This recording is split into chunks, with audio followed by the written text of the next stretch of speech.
to the orchestra. I would really love to hear some grand music in a beautiful hall and just have it surround us.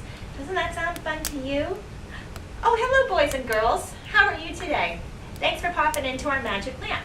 Cosette and I were just talking about something we could do together this weekend, and I was suggesting that we go listen to the orchestra. Have you ever been to hear music performed live before? Especially in one of those big, grand old halls where it just surrounds and goes up to these ceilings that are so massive, it feels like you could touch the sky. It's a really wonderful and moving experience if you've never done it. Something you should definitely look into. Music has a way of speaking to us in a way that just talking doesn't, I find. I don't know if you find that true too, but maybe you could think about it. Maybe you could listen to some music and see how it makes you feel. Anyways, I'm rambling about music again because Cosette has picked out a story for us that has a lot of music in it. And yes, that's right, Cosette, it features some cool creatures too, doesn't it?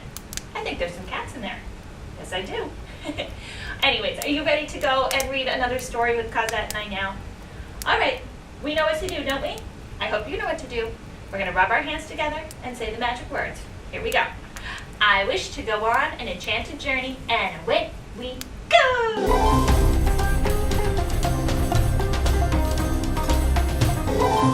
Welcome, boys and girls, to another of Cosette's Enchanted Journeys story times. Today I have for you a rather special story by the author Dan Brown, and it's called Wild Symphony. I hope that you enjoy it. Maestro Mouse. I'm Maestro Mouse, I'll be your guide, so come along on my wild ride. You'll meet my friends, they're smart and fun. I think you'll love them, every one. They live in jungles, ponds, and trees, out in fields and under seas. Each one teaches something new, a secret lesson just for you. My friends and I, we have a plan. Try to guess it if you can. Listen well and use your eyes. I think you'll love our big surprise. I'll hide some clues along the way, a hidden game. Come on, let's play. Wood bird welcome. As the sunrise starts to glow, woodland birds all say hello. Honking, hooting, chirping, peeping, squawking, tweeting, cooing, cheeping. It's so noisy, all those birds. A jumbled rush of birdly words. But if you pause for not so long, you'll hear each bird's own special song. Bouncing kangaroo. Kanga, kanga, kangaroo, teach me how to bounce like you. Bouncing high, bouncing low, bouncing everywhere you go. Bounce to run, ka-boing, ka-boing. Bounce for fun, ka-foing, ka-foing. Bounce and eat, ka-chew, ka-chew. Bounce asleep, ka-snooze, ka-snooze. When you shake your kanga tail and bounce along the kanga trail, I wish I bounced like you. I want to be a kanga too. Clumsy kittens. Jumping here, landing there, tabletop to kitchen chair, tree to fence to porch to roof, floor to couch to stool to oof. Even though they sometimes fall, they don't seem to mind at all, always landing on their feet, never crying in defeat. When life trips them up a bit, cats just make the best of it. The ray. Hammerhead and moray eel loudly tell you how they feel, but the fish just stare and sigh when the ray goes gliding by. Strong and graceful, silent too. Could the ray be just like you? Happy hippo. The hippo loves a muddy pond with clumps of weeds to nibble on. He's happy just to float and munch. He's got his home, he's got his lunch. He doesn't wish he had the sky. Life's too short to moan and cry. He just wants to splash and sing. Life is such a simple thing. Frogs in a bog.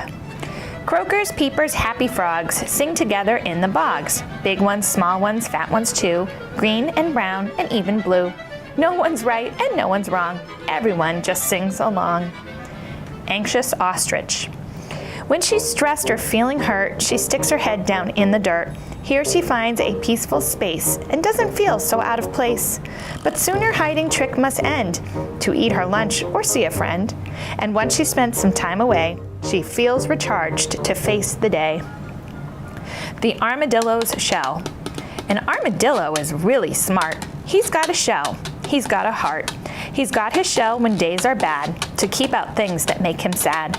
But when his days are really good, he opens up just like he should. He's not afraid to show his heart. That's the way that friendship starts. Dancing Boar. I was in the jungle once and heard some gruffly, grunty grunts. I crept in closer to explore and saw a pack of frightful boar. Their snarly, sniffly snouts were scary, curving tusks all sharp and hairy. Then I saw, to my surprise, the boar were chasing butterflies. They spun, they twirled, they danced about, having fun without a doubt. Their faces looked so fierce and mean. I guess some things aren't what they seem. Impatient ponies. Love to gallop, never trot, hate to stay in just one spot. Running circles, life's a race. Got to set a faster pace. Looking forward, never down, missing clovers on the ground. As tomorrow comes your way, don't forget to live today. Wondrous whale. The biggest creature of them all isn't hairy, mean, or tall. He's sleek and kind and soft and blue, long and smooth and gentle too. 100 feet from mouth to tail. Yes, you guessed, a big blue whale. A whale can do a wondrous thing. Underwater, he can sing. It's how he talks to other whales and shares with them his whaley tales. His voice can echo through the sea, 200 miles and sometimes 3. So if you ever take a swim and dare to stick your head way in, you might just hear a distant song, a whale who hopes you'll sing along. Cheetah chase. You can't see her creeping low, inching forward slow, slow, slow. Even when you squint and stare, you see nothing. Nothing's there. Then whoosh, a flash of yellow fur, a streaking blaze, a cheetah blur. In a heartbeat, she can shift from super slow to super swift. But when a cheetah runs so fast, her cheetah speed will never last. And so she stops to breathe and rest. A boba tree for naps is best. She gives a yawn and then a snore. And then a poosh, she runs some more. Eager elephant. Ta-ta-da, ta-ta-dee, practice singing just like me. Yes, it's hard, but she won't quit. Soon she'll get the hang of it. Mama teaches, baby learns. Brother giggles in the ferns. Then at last she gets it right. Ta-ta-da. They all dance all night. Rat attack. You run and hide when rats are near. Dash away and shake in fear. But if you stop and think a bit, you'll see it should be opposite. You're bigger, louder, smarter too. The rat should run away, not you. Busy beetles. Busy beetles, digging with their little feetles, working slowly as a turtle, building homes in a garden dirtle. But the beetles, bit by bittle, keep on going, never quittle. When at last their work is done, then it's time to have some fun. Spider on a web. In the woods, you stop and shriek. There's something sticky on your cheek. A spider's web you almost broke. Blech! Oh, yuck! You gasp and choke. But as you start to run away, there's something here that makes you stay. Diamonds somehow caught in flight, hanging in the bright moonlight. A shining net of silver gray. Who thought you'd see a web that way? A masterpiece some spider spun. Now aren't you glad you didn't run? Brilliant bat. Even though a bat can't see, he never flies into a tree. He never smacks into your house. He's more than just a flying mouse. He has no sight, but has no fears, because he knows how well he hears. He doesn't really need to see. He's learned to listen carefully. In the mist, I see a swan. By herself, her friends are gone. She must be sad, they're all alone, padding softly on her own. But then I see she's got a smile. She wants to be alone a while. Time to think and time to rest. She likes this special time the best. Cricket lullaby. There are times when we just look, like when we read a picture book. But if we use our ears to spy, there's more to life than meets the eye. At night a field looks dark and bare. Our eyes are certain nothing's there. But ears hear things that eyes can pass. Our ears hear crickets in the grass.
So what did you think of Wild Symphony? Did you know that Dan Brown also composed a score to go with this? Isn't that neat? Have you ever heard of Peter and the Wolf? That's another story where animals represent different types of instruments and the sounds that they make. And it's a story told with music, a lot like Wild Symphony. So if you enjoyed this, maybe you can ask a parent or a guardian to help you look up Peter and the Wolf. And you can also look up the music that goes with this story with the help of a parent or a guardian. So since we learned about different representation of sound and instruments that these animals make and represented throughout the story, maybe we'll look at some nature pictures or a video and try and accompany some of the same sounds that we heard here and musical instruments with those. Does that sound interesting to you? Sounds kind of fun to me. Might be worth a try. And then maybe it'll get your imagination going and you can look around in nature and imagine different instruments. Like when you see the grass blow, maybe you'll think of some of these woodwind instruments or a flute. I don't know. Let's just see where our imagination takes us, shall we? You ready to go and try it with me now? Okay, let's go. In the book Wild Symphony, Dan Brown used wood birds to represent the flute. So here I have a yellow cardinal and a flute.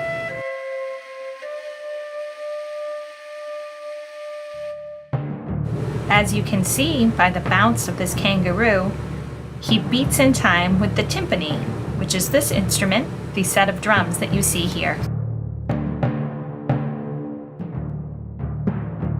I'm sure you know how much I love cats, as this is Cosette's Enchanted Journeys with my crafty cat Cosette. But here we have one who's walking along gracefully, like playing notes on a piano. As this stingray is swimming along, his fins are coming up into the point, just like a triangle.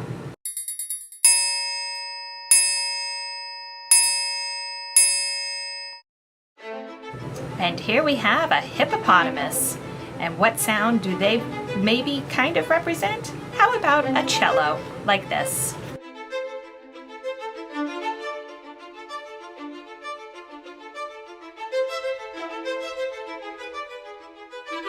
This red-eyed tree frog is represented by the sound of a clarinet.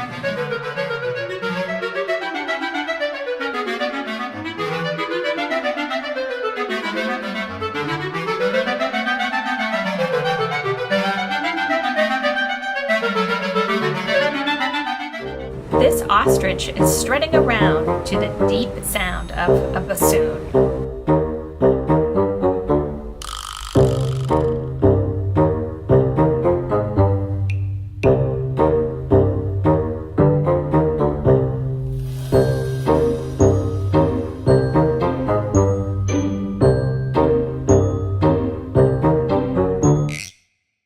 And here we have an armadillo represented by a Spanish instrument called a güiro.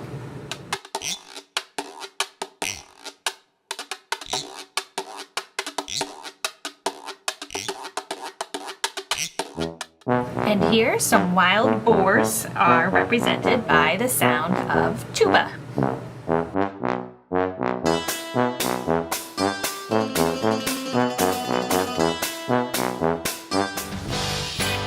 The stamping of the horse's hooves kind of seem like tapping on a tambourine, don't they?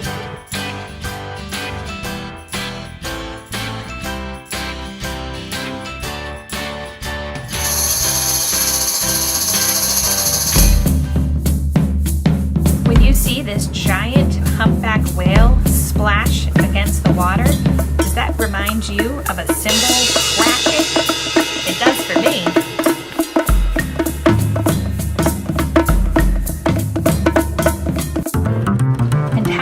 This cheetah running as fast as someone is playing the upright bass. And what better instrument to represent an elephant with than a trombone? Their noses kind of look like trombones, don't they, when they curl them up?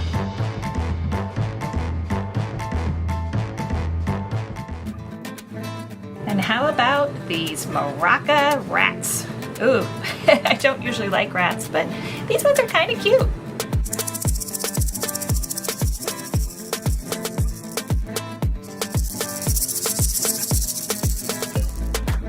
Can you just picture these Colorado potato beetles playing the marimba?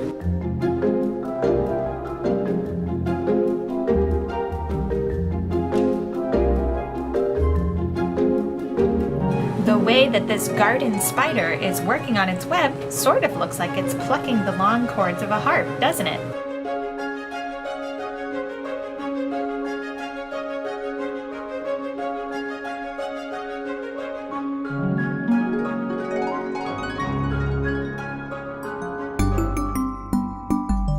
These gray-headed flying fox bats look an awful like bells hanging, don't they?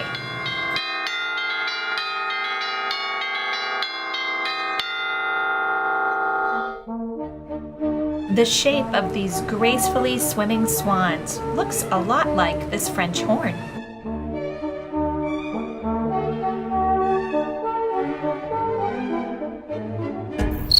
The way that this cricket is rubbing its wings together sort of reminds me of the sound of a violin. Do you hear it?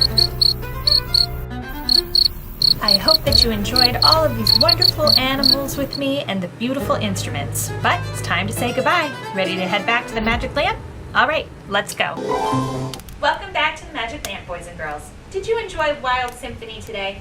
And how about that closer look at some of the instruments that were featured in the story and some of the animals that the author and illustrator Dan Brown assigned to those instruments?